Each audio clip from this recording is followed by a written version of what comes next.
Welcome to this journey of one of the most disturbing cases in recorded history in the Arkansas Ozarks. Before we begin, I invite you to leave a comment about where you're watching from and the exact time you heard this story. We're interested in knowing where and at what times of day or night these documented accounts arrive. The autumn of 1929 brought more than economic collapse to the remote hollows of the Arkansas Ozarks. In the weeks following Black Tuesday, when stock markets crashed and fortunes vanished overnight, something far more unsettling began to manifest in the isolated mountain communities scattered throughout Newton and Pope counties. What started as whispered reports of strange occurrences would eventually draw the attention of Dr. Cornelius Aldrich, a respected geologist from the University of Arkansas, whose subsequent investigation would challenge everything he believed about the rational world and lead him down a path from which he would never fully emerge. Dr. Aldrich was not a man given to flights of fancy. Born in 1889 to a family of Methodist ministers in Little Rock, he had devoted his 40 years to the methodical study of rock formations, mineral deposits, and the geological forces that shaped the Arkansas landscape. His doctoral dissertation on limestone cave systems had earned him recognition among his peers, and by 1929 he held the position of Associate Professor of Geological Sciences at the university. Colleagues described him as meticulous, skeptical, and utterly devoted to empirical observation. He maintained detailed field notes written in precise handwriting, cross-referenced his observations with existing geological surveys, and had never published a finding that couldn't be verified through independent testing. He was, in every sense, a man of science who believed that every mystery had a rational explanation waiting to be discovered through careful investigation. Aldrich's personal life reflected the same methodical approach that characterized his professional work. He lived alone in a modest house near the university campus, having never married due to what he described as his inability to find companionship that wouldn't interfere with his research commitments. His days followed rigid routines that had remained unchanged for more than a decade. Early morning correspondence with colleagues scattered across universities throughout the South, afternoon fieldwork or laboratory analysis conducted with mechanical precision, evenings spent organizing notes and preparing lectures with the same attention to detail that characterized his research. He maintained minimal social connections beyond professional relationships and seemed content with a life devoted entirely to understanding the physical world around him. The first reports that would eventually draw Aldrich into the mysteries of the Arkansas Ozarks reached him through Dr. Mortimer Whitman, the county physician who served the remote communities scattered throughout the mountain foothills.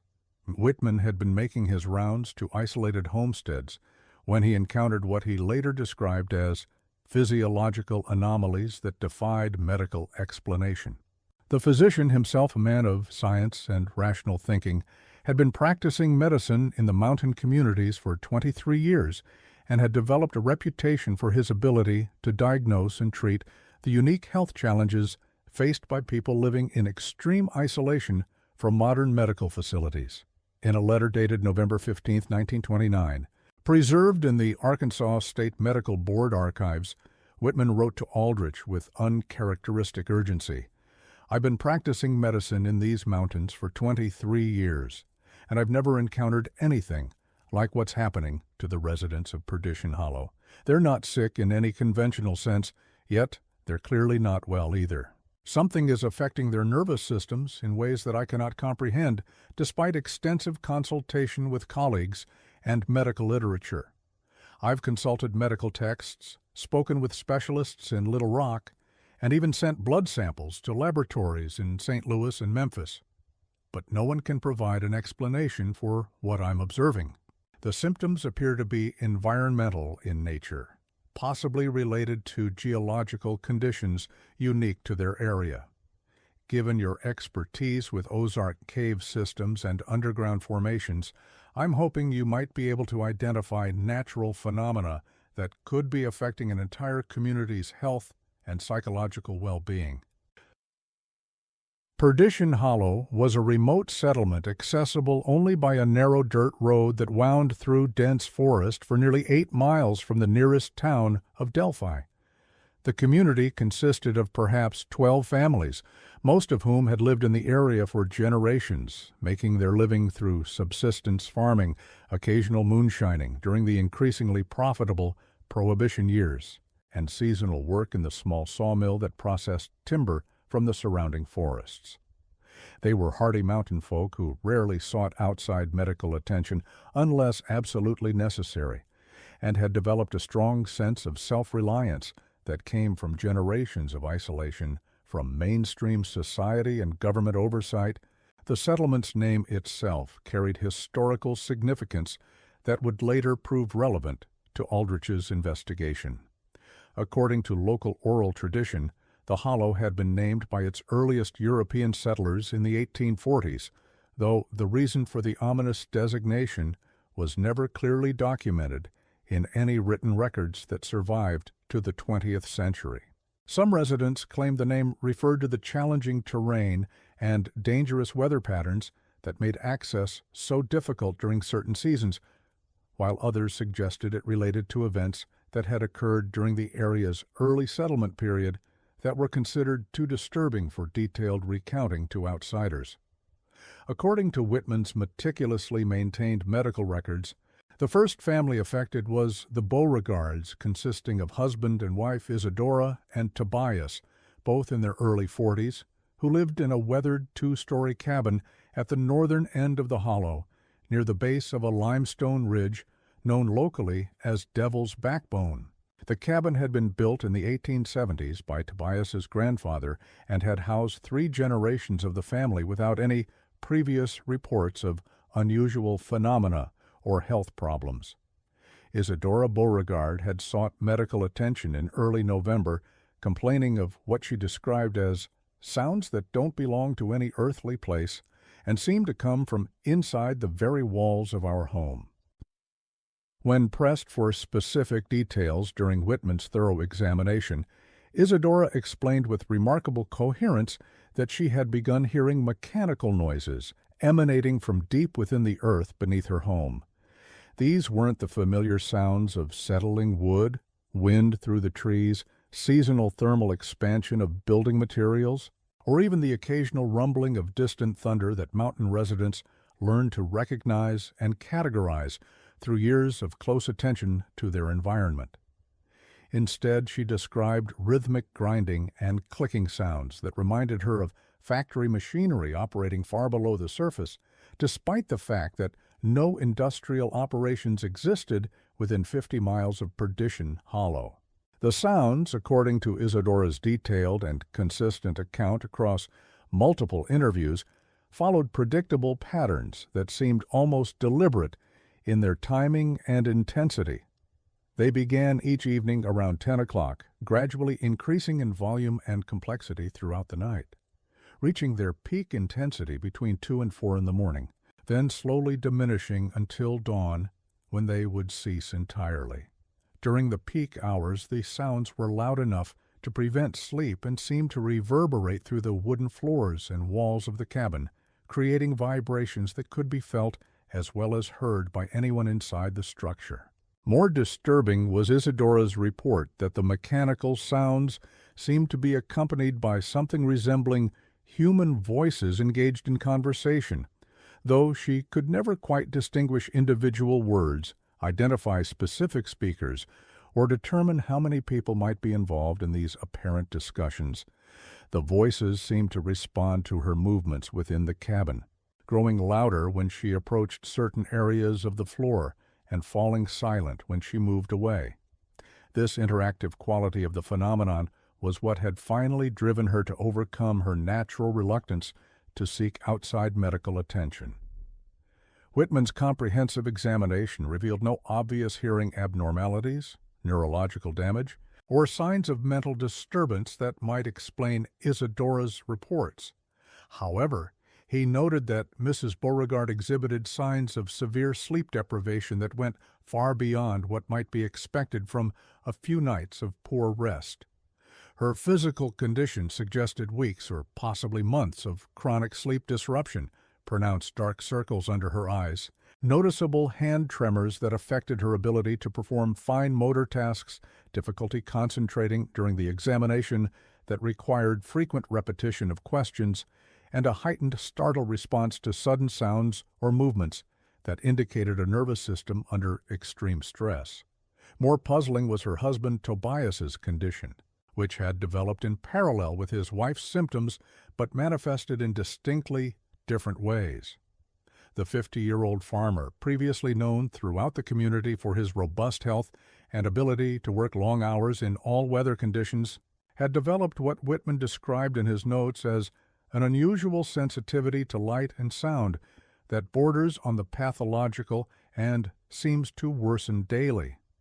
Tobias could no longer tolerate exposure to direct sunlight and had taken to covering all the windows of their cabin with heavy blankets during daylight hours, creating an atmosphere of perpetual twilight that seemed to provide some relief from his symptoms. Even the sound of his own footsteps on the wooden floors seemed to cause him physical discomfort, and he had begun moving around the cabin barefoot and speaking only in whispers when communication was absolutely necessary. Within 2 weeks of the Beauregard's first reported symptoms, 3 other families in Perdition Hollow sought medical attention for similar experiences. The pattern of affected households showed a geographical clustering that would later prove significant to Aldrich's investigation. All were located within a roughly circular area about half a mile in diameter, centered on the northern section of the hollow where the limestone ridge of Devil's Backbone rose most prominently above the surrounding terrain, and where geological surveys had indicated the presence of extensive underground cave systems. The Moreaus, consisting of husband Jeremiah and wife Evangeline, both in their 30s and married for less than 5 years, lived approximately a quarter-mile south of the Beauregards in a log cabin that had been in Jeremiah's family since the 1860s. They complained of vibrations that seemed to pulse through the ground beneath their property, with an intensity and regularity that defied explanation through normal geological processes. Jeremiah Moreau, a man of few words and practical disposition who had served as the community's unofficial leader for more than a decade, told Whitman that the vibrations followed a pattern that seemed almost deliberate in its regularity and responsive to human activity in ways that suggested some form of intelligence or intentionality.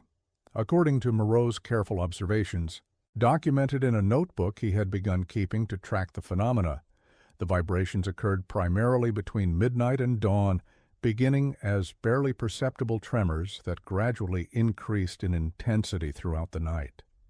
By the peak hours of 2 to 4 in the morning, the vibrations were strong enough to rattle dishes in his kitchen cabinets, cause loose objects throughout their cabin to shift and fall, and create a general sense of instability that made normal sleep impossible.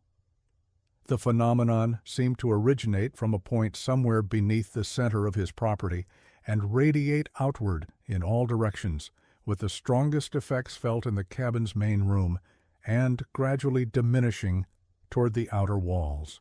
What made Moreau's account particularly disturbing was his description of the vibration's apparent responsiveness to human presence and activity. Rather than following the random patterns typical of natural seismic activity or underground water movement, the pulses seemed to respond to activity within the cabin. When the couple gathered in the main room for meals or conversation, the vibrations would intensify noticeably. When the cabin was empty during the day while they worked their small farm, the vibrations would cease entirely. Most unsettling was Moreau's observation that the vibrations seemed to learn their daily routines, beginning earlier on evenings when they retired to bed at their usual time, and persisting longer on nights when they stayed up past their normal bedtime. The third affected family was represented by Cordelia Ashworth, a widow in her 50s, who lived alone in a small but well-maintained cabin near the center of the hollow. Mrs. Ashworth had moved to the area 3 years earlier following her husband's death in a mining accident, seeking the solitude and low cost of living that Perdition Hollow offered to those willing to accept its isolation. She reported that the wooden walls of her home had begun to emit a low humming sound that varied in pitch throughout the day and night, in patterns that seemed to follow some form of logic or purpose that she couldn't understand. Mrs. Ashworth's account was notable for its precision and detail, reflecting the careful observational skills of someone who had lived alone for several years and had learned to pay close attention to subtle changes in her environment as a matter of both safety and psychological comfort. She had begun keeping a written log of the phenomena, noting the times when the humming was loudest, the areas of the cabin where it was most pronounced, and any variations in pitch or rhythm that might provide clues to its origin or purpose.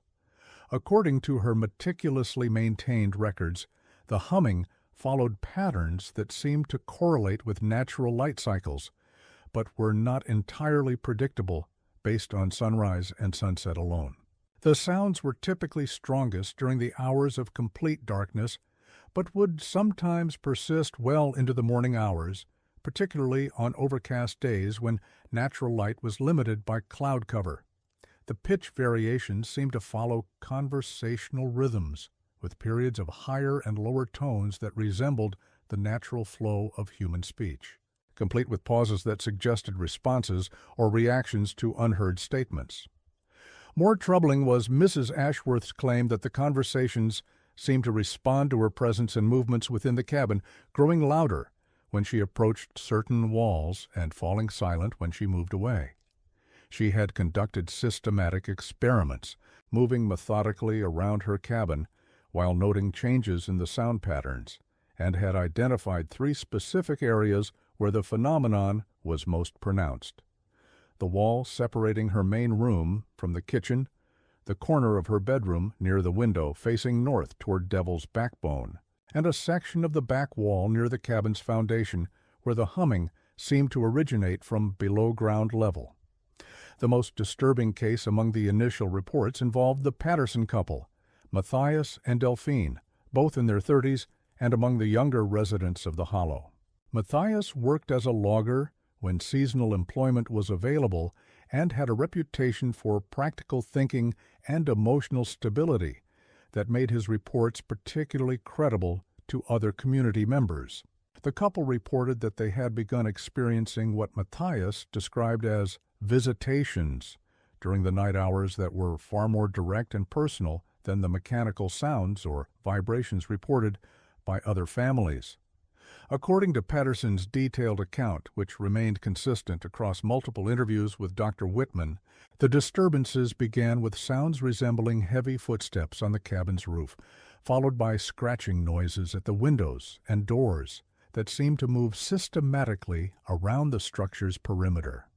These sounds would continue for several hours each night, creating the impression that someone was conducting a detailed inspection of their home for purposes that couldn't be determined. The couple had initially assumed the sounds were caused by animals, but careful examination of their roof and the ground around their cabin revealed no tracks, droppings, or other evidence of animal activity. More frightening was Patterson's report that the sounds seemed to be accompanied by visual phenomena that challenged their understanding of what was possible. During the peak hours of activity, usually between midnight and dawn, the couple would occasionally catch glimpses of movement outside the windows through gaps in their curtains, though direct observation never revealed any identifiable source. The movements appeared to be human-like in scale and rhythm, but occurred at times and in locations that should have made them clearly visible if they were caused by actual people moving around their property. The couple had attempted to investigate these phenomena by staying awake during the peak hours and maintaining careful watch on their surroundings. But these efforts had been unsuccessful and had only increased their anxiety and sleep deprivation. When they tried to observe directly, the phenomena would cease immediately, resuming only when they gave up their vigilance and attempted to return to normal activities. Dr. Whitman's attempts to document these phenomena during his visits to the affected properties proved frustrating and professionally challenging, undermining his confidence in his own observational abilities and medical training.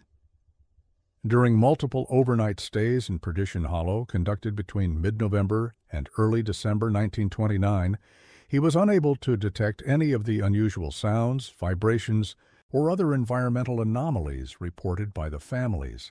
His sophisticated medical instruments, including stethoscopes, thermometers, and blood pressure monitoring equipment, detected nothing unusual during his examinations of the affected individuals.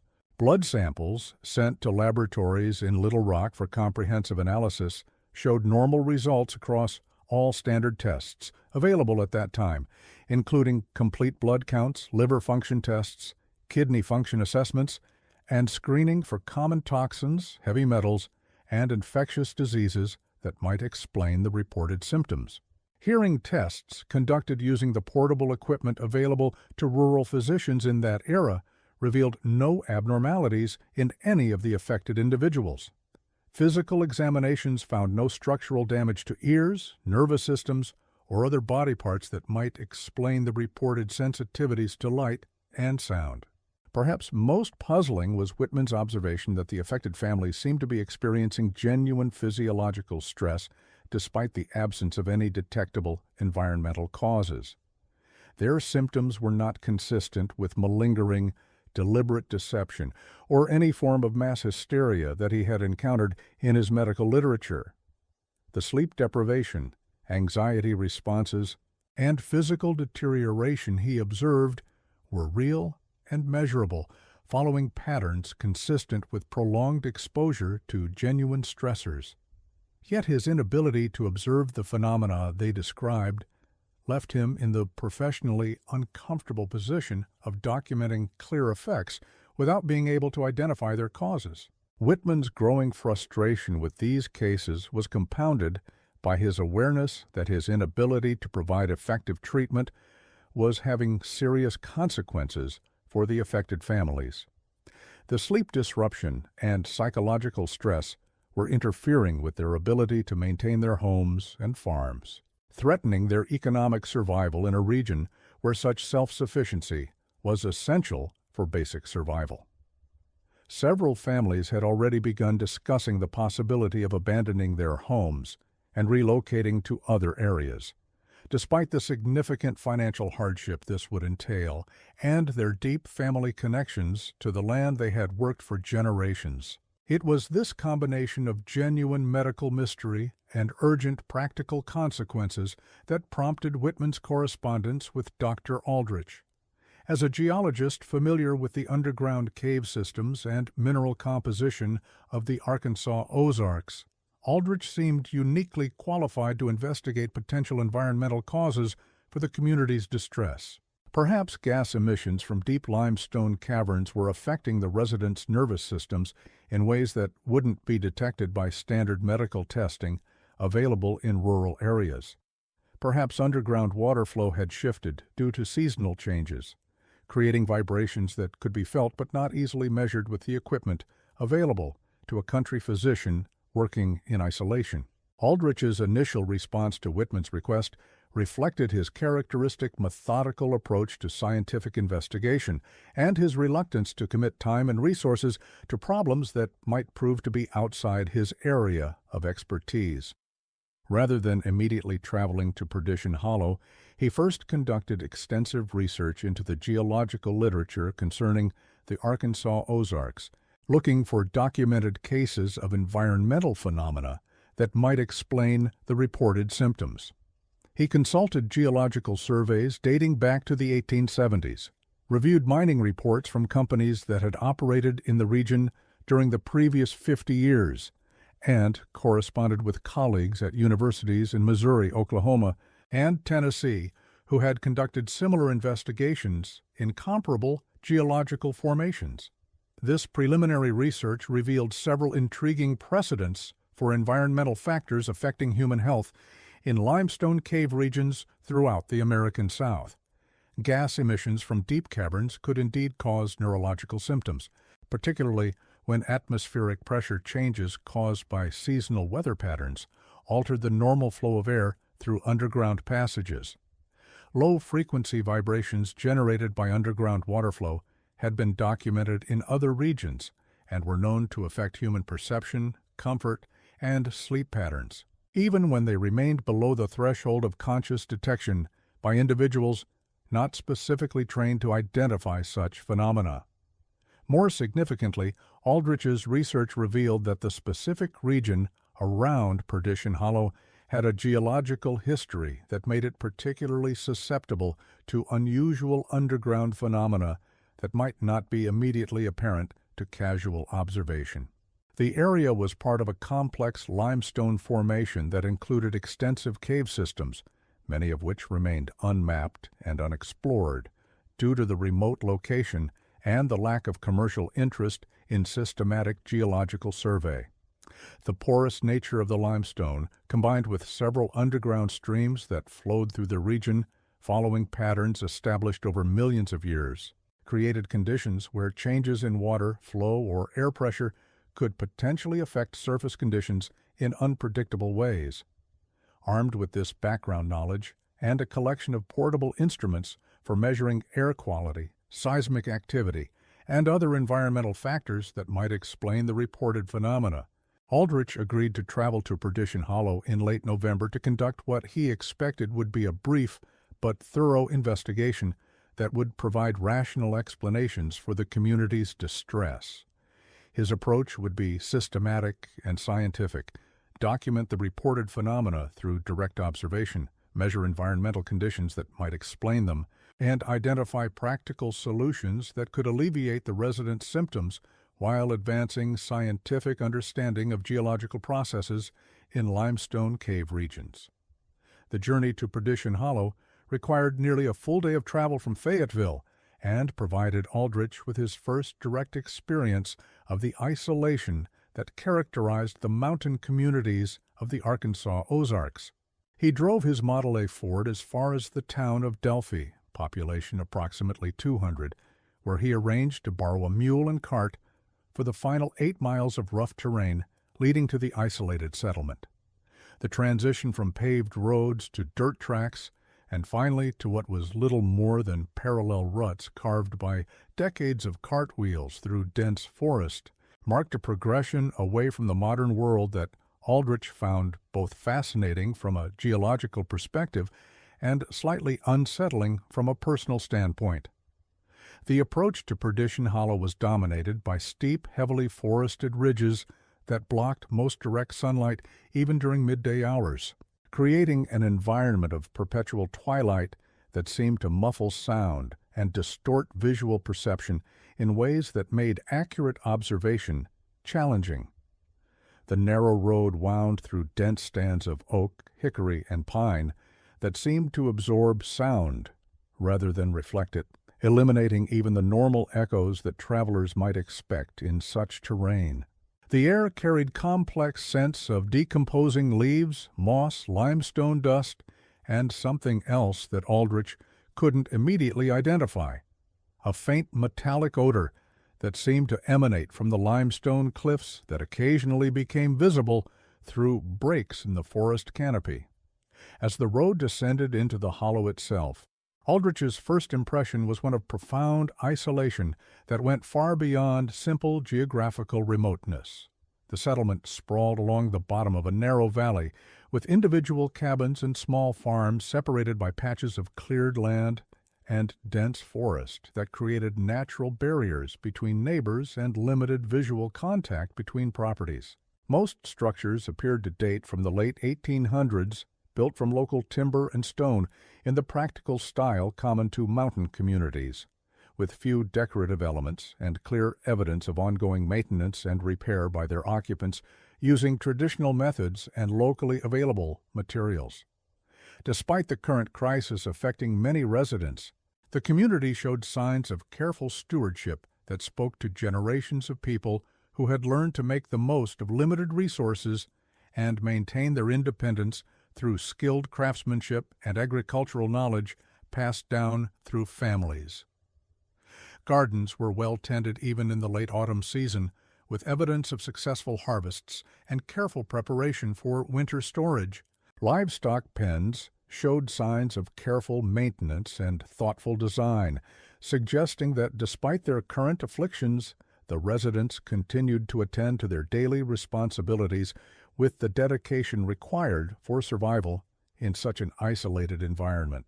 Dr. Whitman had arranged for Aldrich to lodge with Bartholomew Fletcher, a taciturn man in his 60s who operated a small general store that served the community's basic needs from a building that also housed his living quarters. Fletcher was one of the few residents who had not yet reported unusual symptoms, making him an ideal host for an investigator who needed to observe the community's situation without being directly affected by the phenomena under investigation. His establishment represented the closest thing to a commercial center that Perdition Hollow possessed, providing essential goods that residents couldn't produce themselves and serving as an informal meeting place where community business was discussed and decisions were made through consensus rather than formal government structures. Fletcher's cabin was slightly larger than most others in the hollow, built in a more substantial style that reflected its dual function as both residence and business establishment. The building included a spare room where Aldrich could establish a temporary base of operations for his investigation, along with access to Fletcher's collection of maps, local records, and oral histories that provided valuable background information about the community's history and geographical features that might prove relevant to understanding the current crisis. During his first evening in Perdition Hollow, as Aldrich interviewed several affected residents and began to document the geographical distribution of reported symptoms using techniques developed during previous geological surveys, he started to perceive patterns that seemed significant but remained difficult to interpret using conventional geological knowledge. The most severe cases were clearly concentrated in the northern section of the hollow, in the area closest to the limestone ridge known locally as Devil's Backbone. The intensity of symptoms seemed to correlate roughly with proximity to this particular geological formation, though the relationship was not perfectly consistent and seemed to be influenced by other factors that weren't immediately apparent to someone not familiar with the area's detailed topography and underground structure. More intriguingly, the specific nature of the symptoms varied among affected families in ways that seemed to correspond to the particular characteristics of their individual properties, rather than following patterns that would be expected from exposure to uniform environmental factors. Families living in cabins built directly over limestone bedrock reported primarily auditory phenomena, while those located near underground streams or springs experienced mainly vibrational effects.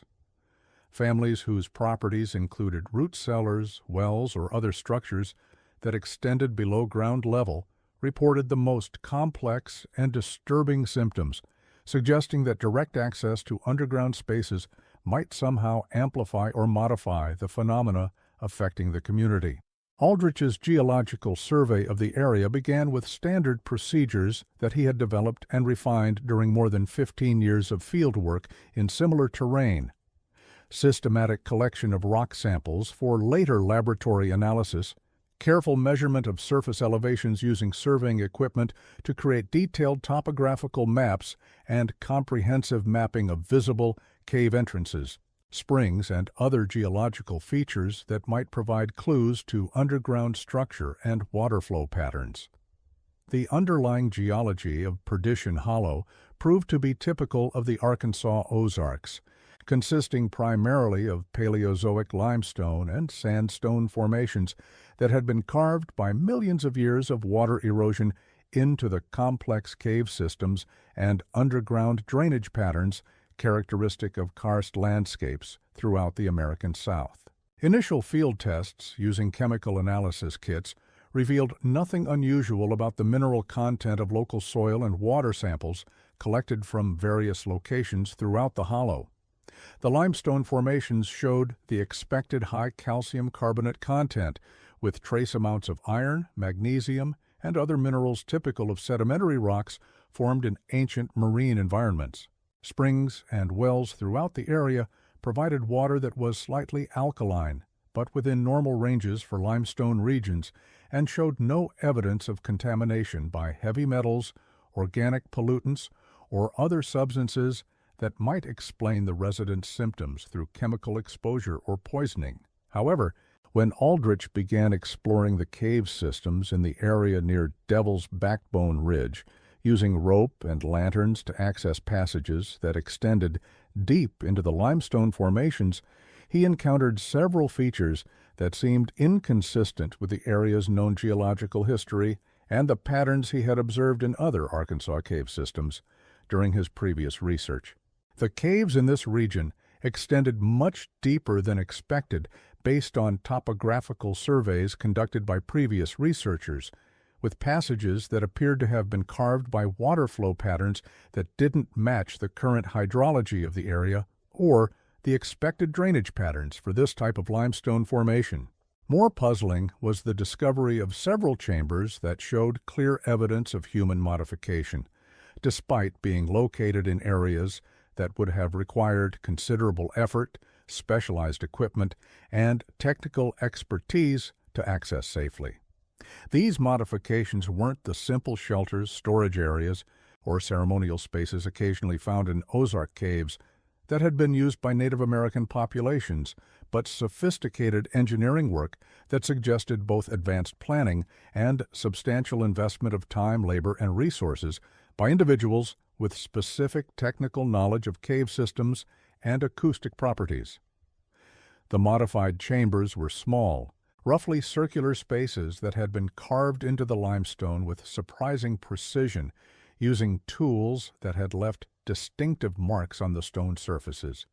The walls bore clear evidence of metal implements, rather than the stone tools typically associated with prehistoric cave use by indigenous populations. The floors had been leveled with considerable skill, and in some cases paved with carefully fitted stone slabs that created smooth, stable surfaces suitable for regular use. Most remarkable were the acoustic properties of these chambers. Sounds made within them were amplified and distorted in ways that created complex echo patterns lasting far longer than the chamber's size and shape would normally permit, suggesting deliberate engineering to achieve specific acoustic effects. Aldrich documented these findings meticulously, photographing the modified chambers using magnesium flash powder and creating detailed measurements of their dimensions, acoustic characteristics, and construction techniques.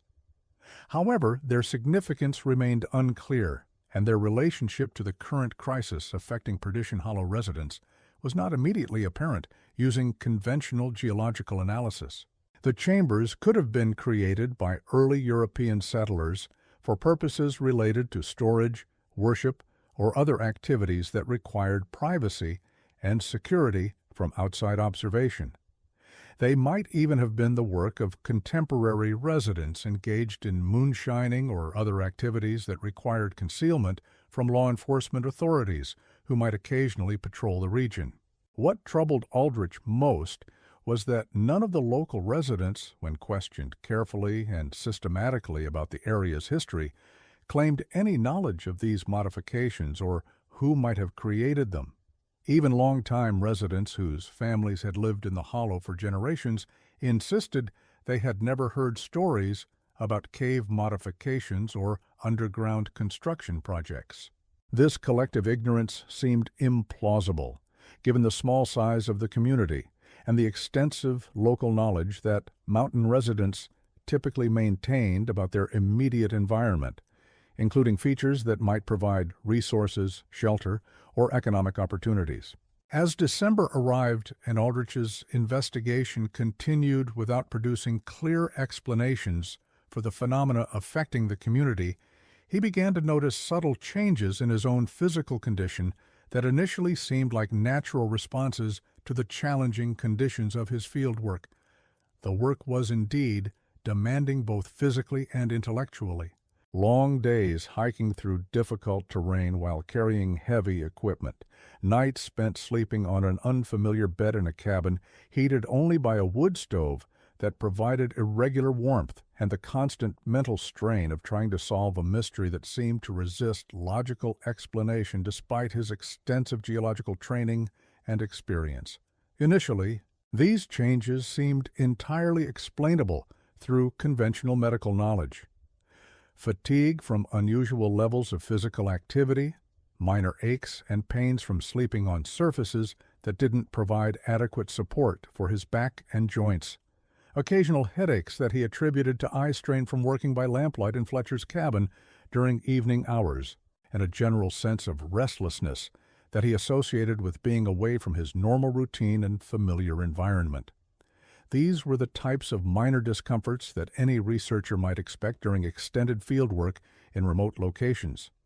However, by his second week in Perdition Hollow, these symptoms had intensified and taken on characteristics that concerned him from both personal and professional perspectives, suggesting that his exposure to whatever was affecting the community might be producing similar effects in his own nervous system.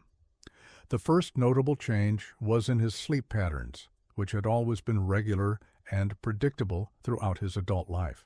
Despite physical exhaustion from his daily fieldwork, Aldrich found himself lying awake for hours each night, unable to achieve the deep sleep that had previously come easily to him, regardless of environmental conditions or physical discomfort. When sleep did come, it was frequently interrupted by periods of sudden alertness during which he would find himself listening intently to sounds that he couldn't quite identify or locate using normal auditory processing. These weren't the familiar night sounds of rural life that he had learned to recognize during previous fieldwork in remote areas throughout Arkansas and neighboring states, but something that seemed to emanate from beneath Fletcher's cabin itself, transmitted through the wooden structure in ways that made it impossible to determine the exact source or direction of origin. More disturbing was the gradual onset of what Aldrich initially described as auditory hyperacuity in his research notes, a condition he had never experienced previously, despite years of careful attention to environmental sounds during geological fieldwork. Sounds that had previously been barely noticeable now seemed unnaturally loud and distinct, interfering with his ability to concentrate and creating a constant state of sensory overload. He could hear conversations from neighboring cabins that were hundreds of yards away, making out individual words and phrases with clarity that should have been impossible, given the distances involved and the intervening obstacles created by forest vegetation and topographical features. The sound of Fletcher's footsteps on the wooden floors above his room seemed to reverberate through his skull with an intensity that made concentration on his research notes increasingly difficult. Even the normal settling sounds of the old cabin's wooden frame, caused by temperature changes and the natural expansion and contraction of building materials, had become so pronounced that they interfered with his ability to focus on data analysis and prevented him from achieving the restful sleep necessary for effective scientific investigation. Aldrich's scientific training compelled him to document these experiences objectively, treating them as potential symptoms of environmental exposure that might provide valuable clues to the mystery affecting other residents of the community. However, he struggled to find rational explanations for what he was experiencing, and the failure of his analytical approach to provide answers was itself a source of growing anxiety that threatened to undermine his objectivity and scientific methodology. His extensive medical knowledge, acquired through courses required for geological fieldwork in remote areas, suggested several possible causes for his symptoms. Prolonged exposure to low-frequency vibrations could indeed affect the inner ear and nervous system, potentially causing the auditory hypersensitivity and sleep disruption he was experiencing. Certain mineral deposits were known to emit gases that could influence neurological function, though such effects were typically associated with much higher concentrations than would be expected in a natural cave environment. Psychological factors related to isolation, professional pressure, and the stress of investigating an apparently unsolvable mystery could certainly contribute to sleep disorders and perceptual changes. Yet, when Aldrich attempted to measure the environmental factors that might explain these effects using the portable instruments he had brought from the university, the results were frustratingly normal and provided no support for any of his hypotheses about environmental causes. Sound level measurements conducted at various times and locations throughout the hollow showed readings well within typical ranges for a rural environment, with no unusual frequencies or patterns that might account for the auditory hypersensitivity he was experiencing. Air samples collected from caves, residential areas, and other locations throughout the community revealed no unusual gas concentrations or chemical compounds that might affect neurological function or explain the reported symptoms. Seismic equipment designed to detect even minor earth movements and underground vibrations recorded only the typical tiny fluctuations associated with underground water flow, thermal expansion of rock formations, and normal settling of geological structures. Temperature and humidity measurements showed normal seasonal variations without any anomalies that might contribute to the reported phenomena. Every scientific instrument at his disposal indicated that Perdition Hollow was environmentally indistinguishable from dozens of other isolated mountain communities he had studied throughout his career. The breakthrough in Aldrich's investigation came during his third week in Perdition Hollow, but not through the systematic application of scientific methodology that he had expected would eventually provide rational explanations for the community's afflictions. Instead, it resulted from his discovery of historical documents that had been preserved in Fletcher's general store, documents that provided crucial context for understanding both the community's current crisis and its complex relationship with the geological features that defined its physical environment and shaped its development over several generations. These documents were stored in a weathered wooden box beneath the store's main counter, along with other materials that Fletcher explained had been left by his predecessor, Algernon Thorne, who had operated the store from its establishment in 1887 until his death in 1921.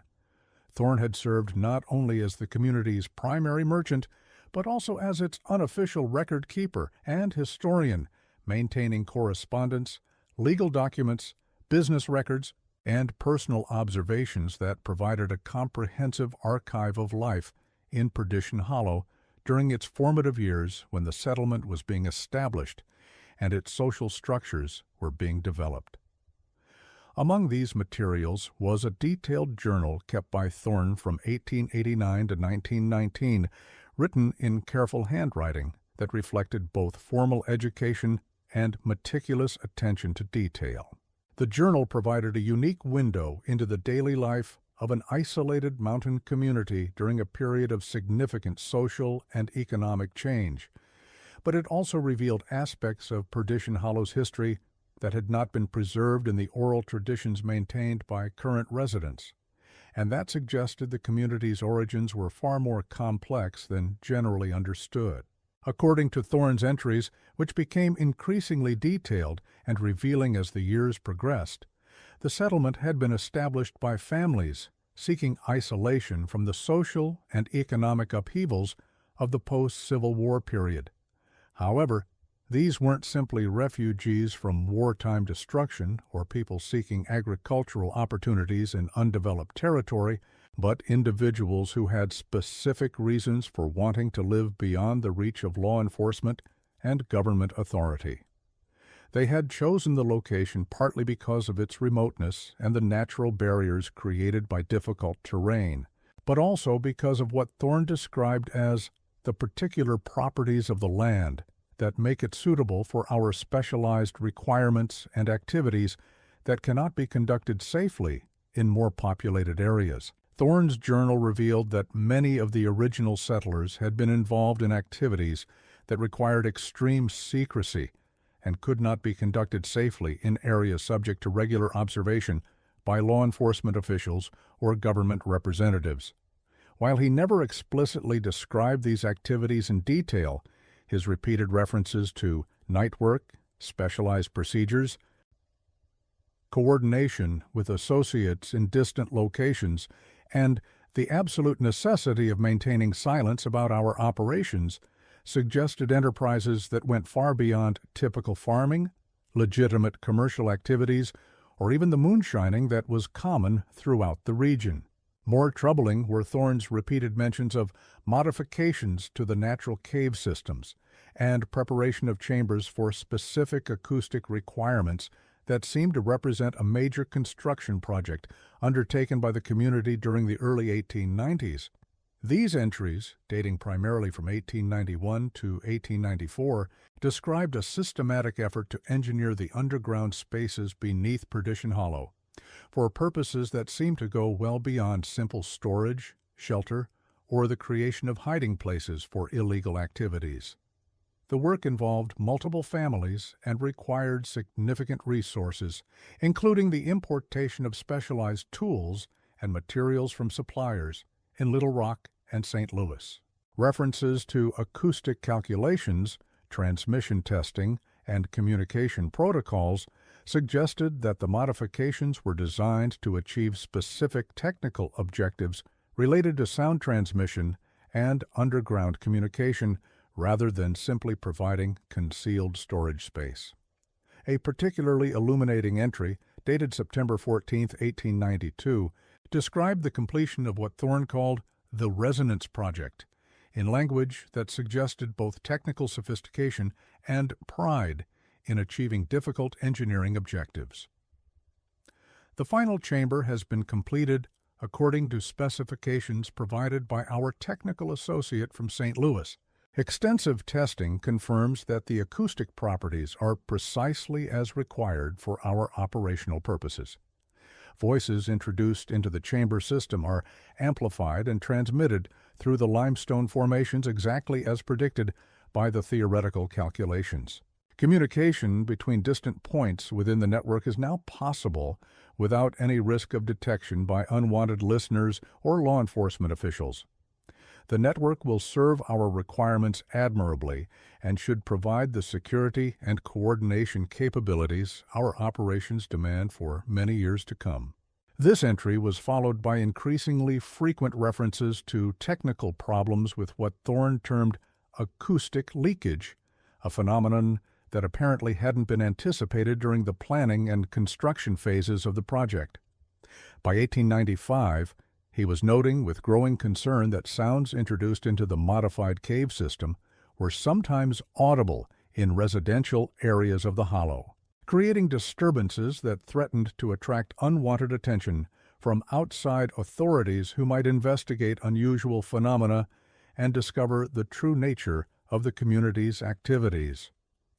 Several families had begun complaining of voices emanating from their cellars and walls, particularly during the night hours when the acoustic network was most heavily used for communication purposes.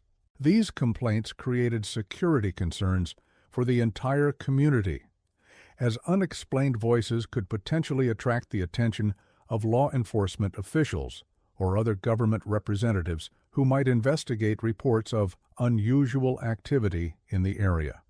Thorne's entries describe various attempts to solve this problem through additional modifications to the cave system, including the installation of sound-dampening materials and adjustments to chamber dimensions designed to contain sound transmission within the network itself. However, these efforts seemed to create new complications rather than resolving the original difficulties, and by 1897, the acoustic leakage had become a persistent problem that affected the daily life of families living above the limestone formations. The journal entries from 1896 and 1897 document an escalating crisis as the acoustic system became increasingly unstable and unpredictable, producing effects that went far beyond the simple transmission of voices between distant chambers. Sounds were not only leaking into residential areas, but were being distorted and amplified in ways that created disturbing effects for the families living above the limestone formations where the network had been constructed. Adults throughout the community were suffering from sleep disorders and anxiety that interfered with their ability to perform the daily work essential for survival in such an isolated environment. The constant exposure to transmitted voices, even at subliminal levels, was creating psychological stress that threatened the community's social cohesion and economic viability. Several families had begun discussing the possibility of abandoning their homes and relocating to other areas, despite the significant investment they represented and the difficulty of establishing new homesteads elsewhere. Thorne's entries during this period reflect growing frustration with technical problems that seem to resist solution despite considerable effort and expense. The acoustic network had been designed according to principles provided by someone he refers to only as our technical associate from St. Louis. But this individual had apparently departed the area by 1896 and was no longer available to provide guidance for addressing the complications that had emerged. Without expert technical support, the community was forced to rely on trial and error methods that often made the problems worse rather than better. By 1898, several families had indeed abandoned their homes in Perdition Hollow, unable to tolerate the constant acoustic disturbances that were affecting their health, sanity, and ability to function normally. Thorne's journal indicates that these departures created both practical and security problems for the remaining residents. From a practical standpoint, the loss of families reduced the community's agricultural productivity and its ability to maintain essential infrastructure. From a security perspective, the abandoned properties could potentially attract unwanted attention from outside authorities if they appeared to have been left hastily without adequate explanation for the departures. The final entries in Thorne's journal, spanning 1918 and 1919, described a community in crisis that seemed to be repeating the problems of 20 years earlier, but with even greater intensity and fewer resources available to address the difficulties. The acoustic network had apparently become completely unstable, with sounds from the caves increasingly intruding into daily life in ways that could no longer be controlled, predicted, or minimized through technical modifications. Residents were experiencing sleep disruption, anxiety, and what Thorne described as nervous disorders brought on by constant exposure to transmitted conversations and other sounds that should not be audible in residential areas. The situation had deteriorated to the point where most remaining families were actively planning to abandon their homesteads, despite the significant financial investment they represented and the difficulty of establishing new homes elsewhere during the economic uncertainties following World War I. Thorne's final entries reflect his own growing desperation as both a community leader and someone who had invested decades of work in what appeared to be a failing enterprise that was destroying the lives of everyone involved. The journal ended abruptly in April 1919, with Thorne's final entry consisting of only a few lines written in handwriting that appeared shaky and uncertain compared to his earlier precise script. The chambers can no longer be controlled. What was created for communication has become something else entirely. We opened pathways that cannot be closed. God help us all for what we have brought into this place. Aldrich's discovery of Thorne's journal provided a framework for understanding the current crisis in Perdition Hollow that was both illuminating and deeply disturbing, offering explanations for the phenomena affecting residents while raising even more troubling questions about the nature of the activities that had been conducted in the area and their current status. If the original settlers had indeed modified the cave systems to create an acoustic communication network for criminal purposes, the deterioration described by Thorne could certainly explain the symptoms affecting current residents 30 years later. Sound waves transmitted through limestone formations would create vibrations that would be felt as well as heard by people living in structures built above those formations. The psychological effects of constant exposure to transmitted conversations even at subliminal levels, could certainly account for the anxiety, sleep disorders, and other symptoms that were devastating the community's health and social fabric. The acoustic hypersensitivity that Aldrich himself was experiencing could be explained by prolonged exposure to the same phenomena affecting long-term residents. However, this explanation raised questions that were even more troubling than the original mystery that had brought him to Perdition Hollow. If the acoustic system had been created for communication between individuals engaged in secretive criminal activities, what exactly had those activities involved? Thorne's journal suggested illegal enterprises that required coordination between distant points and absolute secrecy from law enforcement authorities. But the level of sophistication implied by the acoustic network seemed far beyond what would be necessary for simple moonshining, smuggling, or other typical rural crimes. More significantly, if these activities had continued after Thorne's death, who was currently using the system? And if they had ceased following the community crisis described in his final entries, why were the symptoms affecting residents now, more than a decade after the journal ended? The timing of the current crisis, beginning in late 1929, seemed too coincidental to be explained by random reactivation of an abandoned system that had been dormant for more than 10 years. Aldrich's attempts to locate the specific entrance points to the acoustic network proved challenging despite the guidance provided by Thorne's journal, which offered general descriptions of locations and procedures rather than specific maps or detailed directions. The descriptions were often vague, referring to landmarks and geographical features that might have changed significantly over the 30 years since the entries were written. The modified caves were clearly connected to the natural limestone formations near Devil's Backbone Ridge, but pinpointing the exact locations required extensive exploration of cave systems that had been deliberately concealed from casual observation.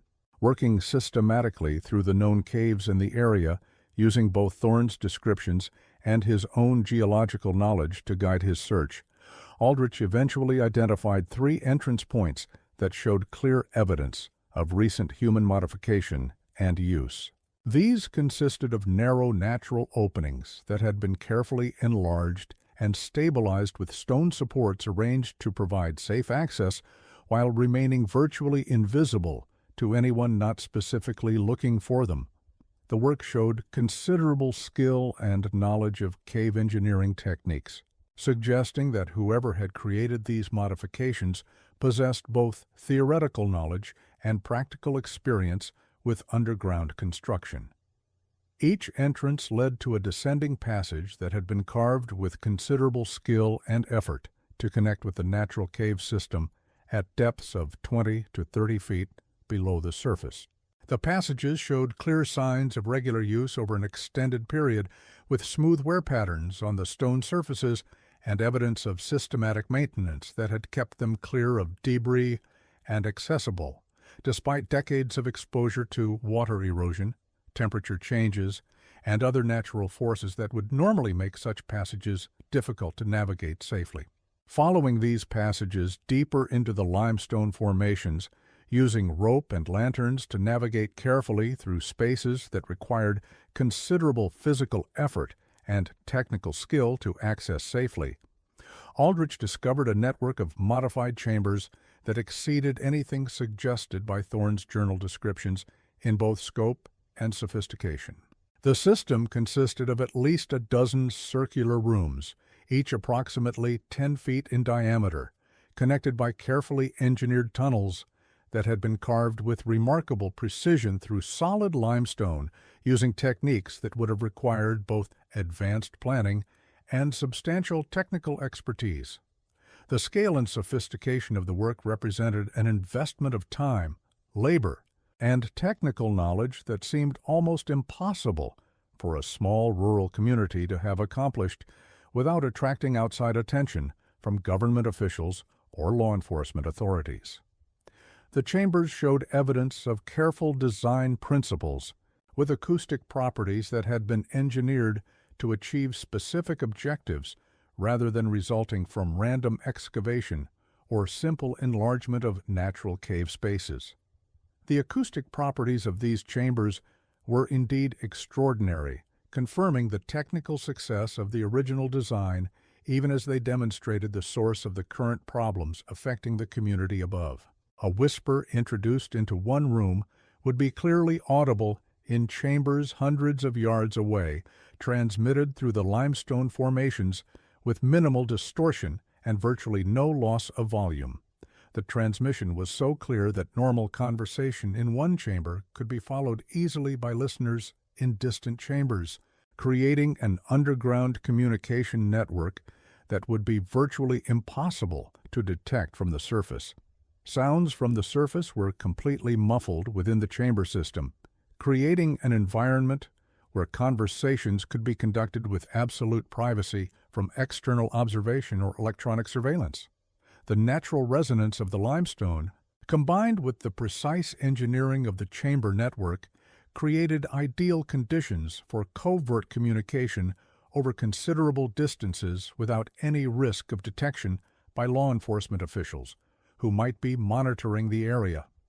However, the acoustic amplification worked in both directions, meaning that sounds created within the chamber system were transmitted not only to other chambers, but also to any structure built above the limestone formations where the network had been constructed.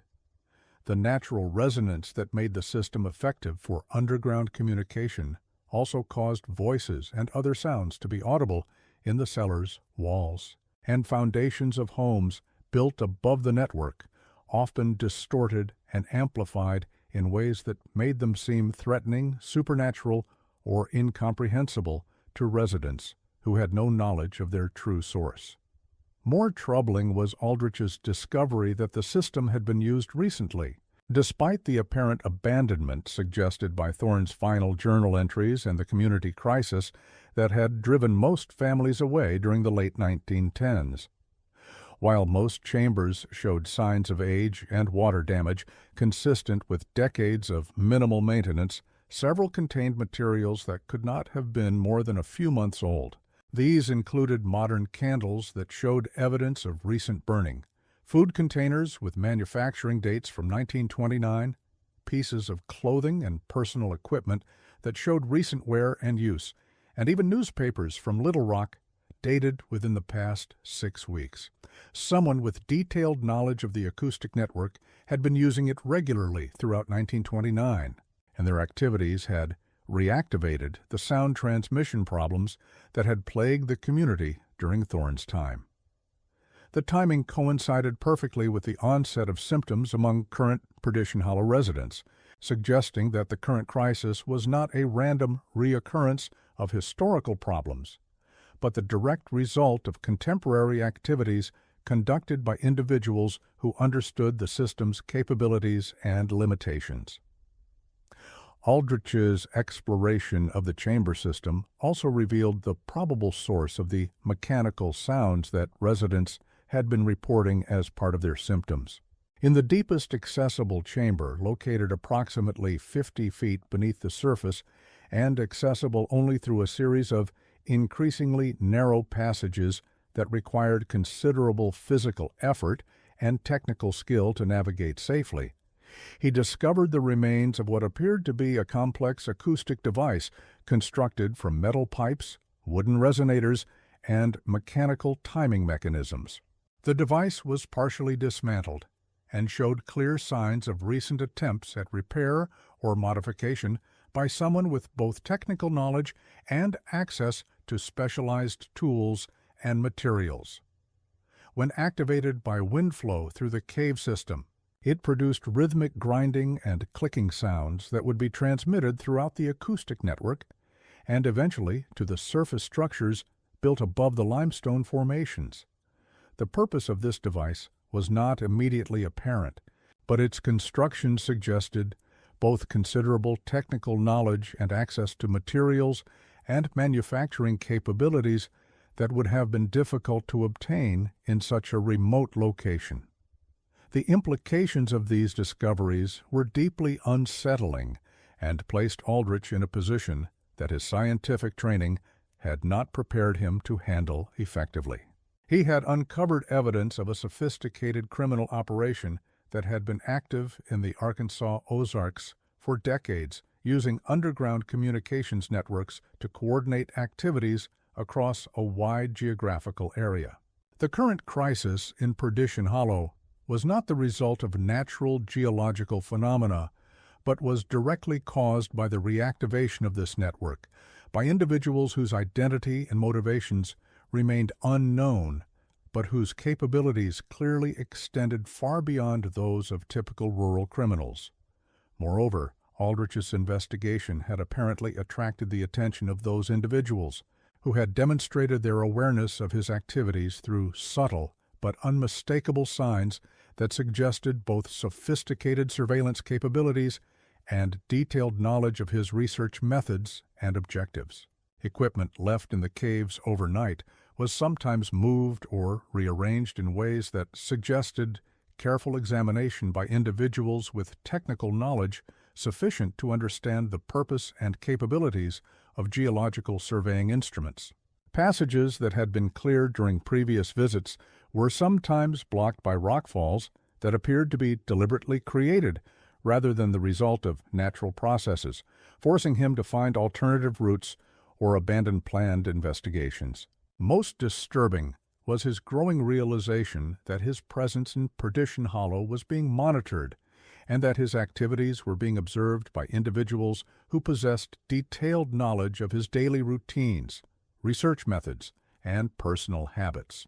Items in his room at Fletcher's cabin were occasionally moved or rearranged in ways so subtle that he might not have noticed if his scientific training hadn't taught him to pay attention to small details and maintain careful records of his equipment and materials.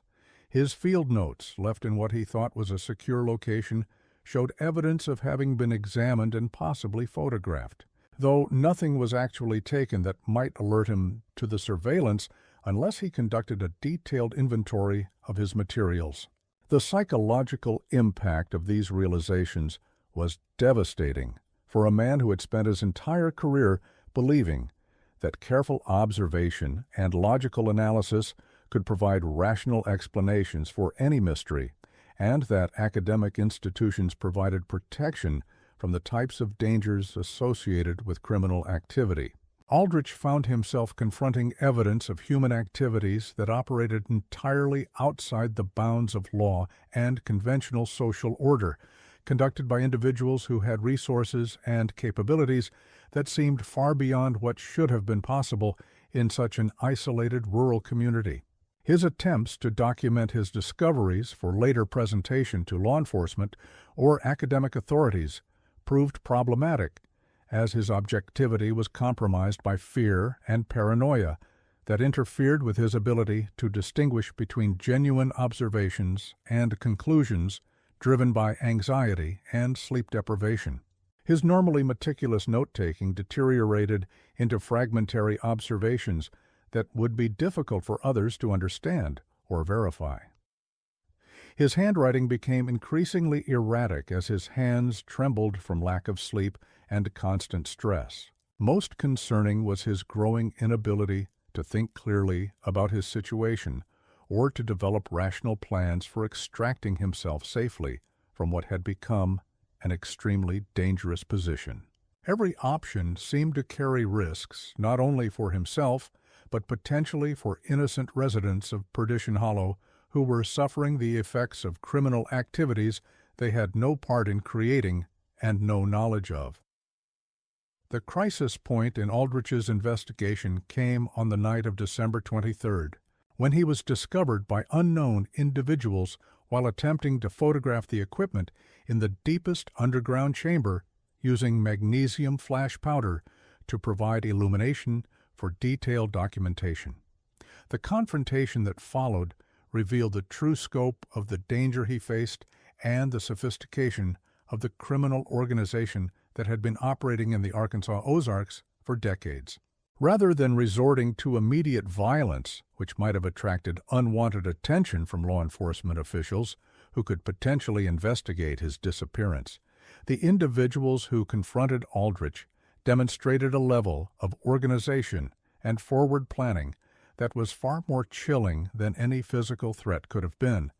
They knew his name, his position at the university, his research specialty, his family background, and detailed information about his personal life that they could only have obtained through extensive investigation conducted by resources well beyond those of typical rural criminals.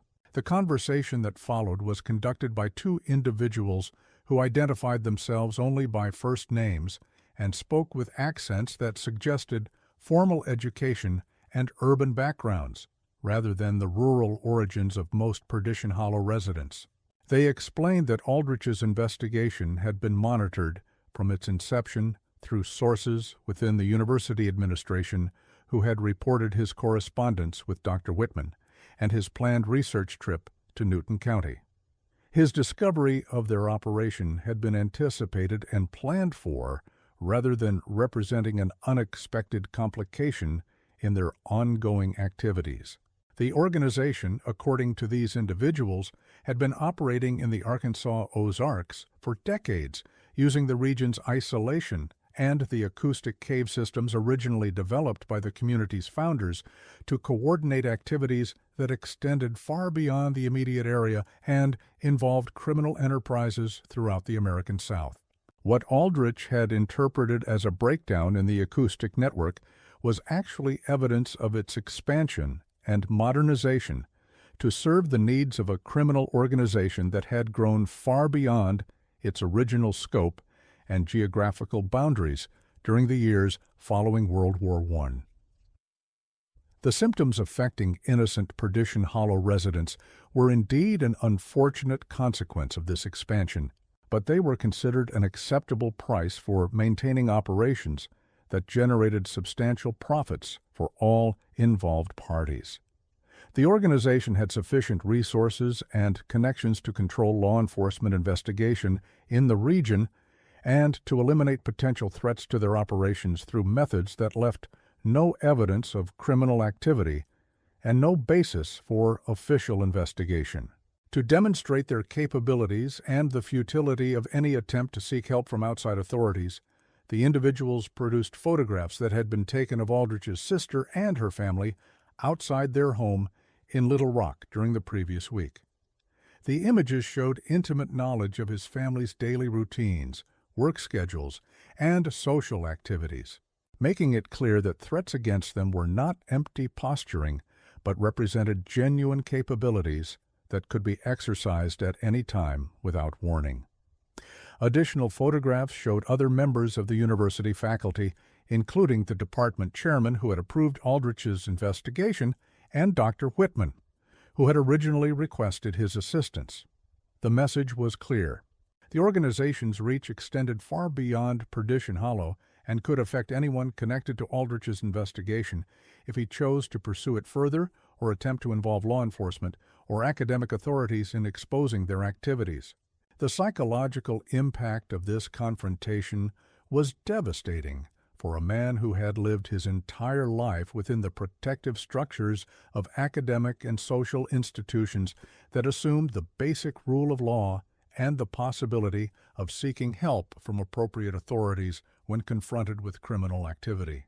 Aldrich realized that his investigation had not only failed to solve the mystery of Perdition Hollow's afflictions, but had also placed him in a position where any action he took could result in harm to innocent people whose only connection to the situation was their professional or personal relationship with him.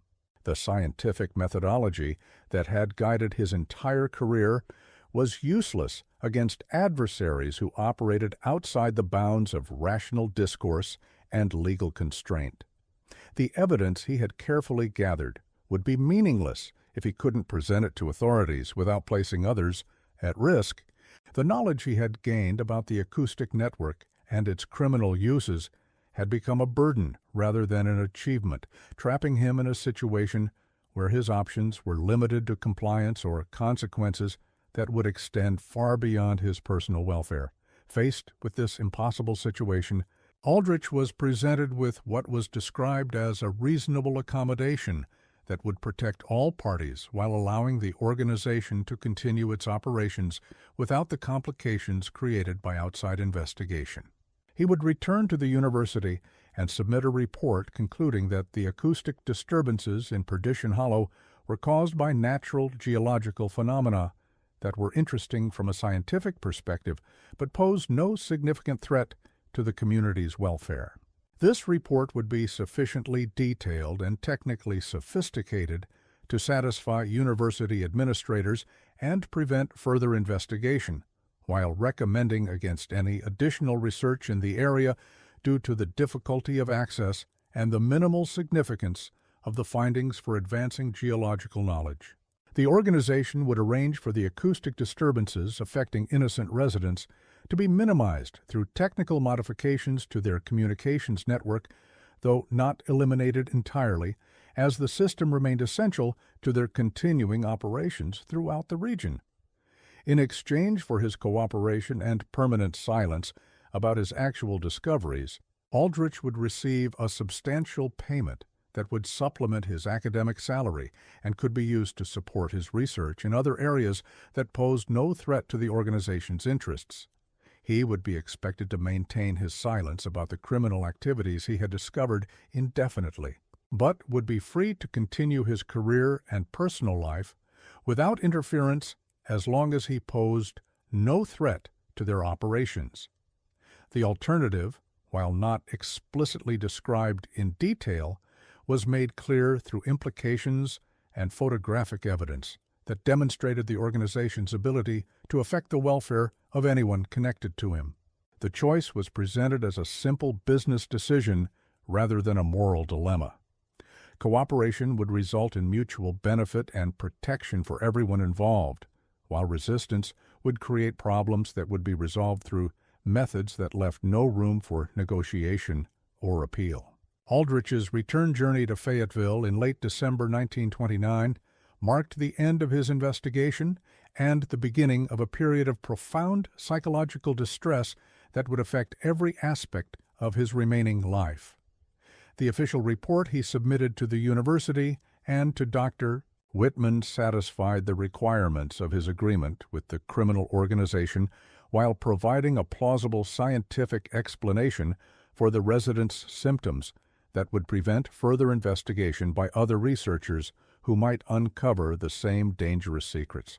The report attributed the acoustic phenomena to low-frequency vibrations generated by underground water flow through limestone cave systems, exacerbated by seasonal changes in temperature and humidity that alter the normal patterns of air circulation through underground passages. This explanation was technically accurate enough to satisfy scientific peer review while being sufficiently general to discourage specific follow-up research that might threaten the organization's operations. The report recommended that affected residents take practical measures to reduce their exposure to the vibrations, such as improving insulation in their homes and avoiding prolonged periods in areas where the effects were most pronounced. It suggested that the phenomena were likely to diminish naturally as seasonal weather patterns changed and underground water flow returned to normal patterns. These recommendations were sufficient to provide reassurance to the affected families while avoiding any actions that would interfere with the organization's continued use of the acoustic network for criminal communication. University administrators and medical authorities accepted the report without question, as it provided a rational scientific explanation for mysterious phenomena that had been causing them considerable concern and potential embarrassment. The explanation satisfied their need to demonstrate that appropriate investigation had been conducted while avoiding the administrative complications that would arise from discovering evidence of criminal activity in their region. The report was filed in university records and largely forgotten, as the economic hardships of the Great Depression drew public attention to more pressing concerns affecting the entire state. However, Aldrich's personal struggle with the consequences of his discoveries continued for years after his return to what appeared to be normal academic life. The symptoms that had begun during his stay in Perdition Hollow never fully resolved, leaving him with chronic sleep disorders and auditory sensitivities that interfered with his ability to function normally in social and professional situations. Sounds that had never bothered him before now seemed unnaturally loud and intrusive, making it difficult for him to concentrate during lectures, participate in faculty meetings, or engage in the normal social interactions that had previously been important sources of professional stimulation and personal satisfaction. More damaging was the psychological burden of maintaining silence about criminal activities he had witnessed while being unable to protect the innocent residents who continued to suffer their effects. The knowledge that his scientific expertise was being used to provide cover for ongoing criminal operations was fundamentally inconsistent with his understanding of the proper role of academic research in serving the public interest. The compromises he had been forced to make represented a betrayal of every principle that had guided his career and personal ethics throughout his adult life. Aldrich's academic performance gradually declined as his colleagues noticed changes in his behavior and work quality that they attributed to overwork, personal stress, or the normal effects of middle age on someone who had devoted his entire life to demanding intellectual work. He became increasingly reclusive, avoiding social interactions that had previously been important sources of professional stimulation and personal satisfaction. His research became narrowly focused on projects that could be completed without extensive travel or field work, eliminating the possibility of encounters with similar criminal organizations operating in other remote areas. His lectures became erratic and unfocused, as his concentration was affected by chronic sleep deprivation and the constant mental effort required to maintain silence about knowledge that seemed to demand disclosure to appropriate authorities. Students began to complain about his unpredictable behavior, inability to provide clear guidance for their research projects, and apparent lack of enthusiasm for subjects that had previously fascinated him. Faculty colleagues noticed his withdrawal from department activities and his reluctance to participate in collaborative research that had previously been central to his professional identity and career advancement. By 1935, Aldrich's condition had deteriorated to the point where university administrators were forced to acknowledge that he was no longer capable of fulfilling his professional responsibilities effectively. Rather than pursuing the disciplinary procedures that would normally apply to faculty members whose performance had become inadequate, they chose to offer him early retirement with partial pension benefits, recognizing that his previous contributions to the university warranted compassionate treatment despite his current difficulties. Rather than seeking medical treatment that would require him to explain the true sources of his psychological distress to physicians who might not